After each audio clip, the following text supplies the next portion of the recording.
प्रिय भाइयों और बहनों, आज के पाठों से हमें महत्वपूर्ण संदेश मिलता है।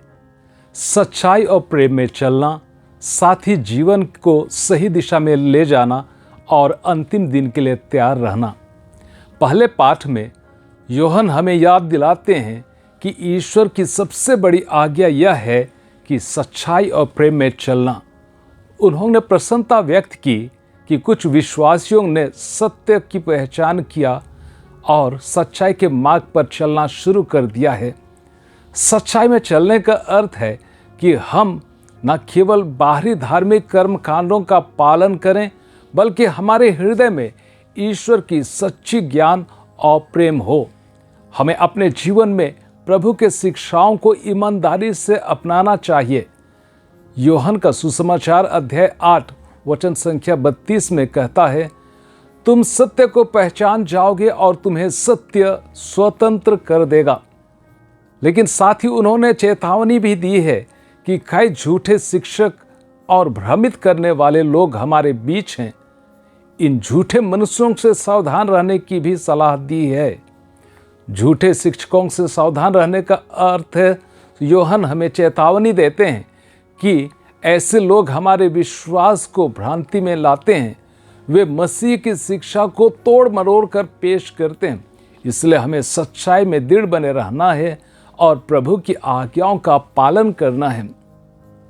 यरूशलेम की यात्रा के दौरान यीशु ने अपने शिष्यों को यह सिखाया कि कैसे उनके अनुसरण करें और कैसे उनके जीवन शैली बदल सकता है, उनके हृदय में परिवर्तन आ सकता है।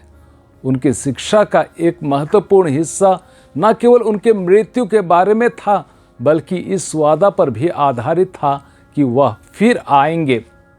किसी न किसी रूप में यीशु का उद्देश्य हमें अंत समय के लिए तैयार करना था। शिष्यों को सिखाते हुए उस दिन की तैयारी करने की बात कही।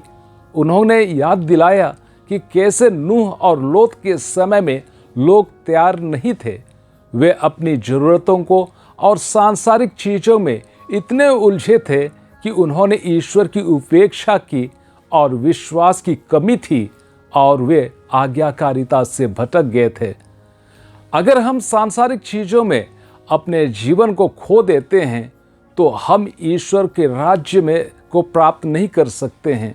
हमें ईश्वर को प्राथमिकता देनी चाहिए और अपने जीवन को उनके लिए समर्पित करना चाहिए। हे प्रभु, हमें सच्चाई और प्रेम में चलने का साहस दीजिए। हमारा हृदय तेरे प्रति खोल दे।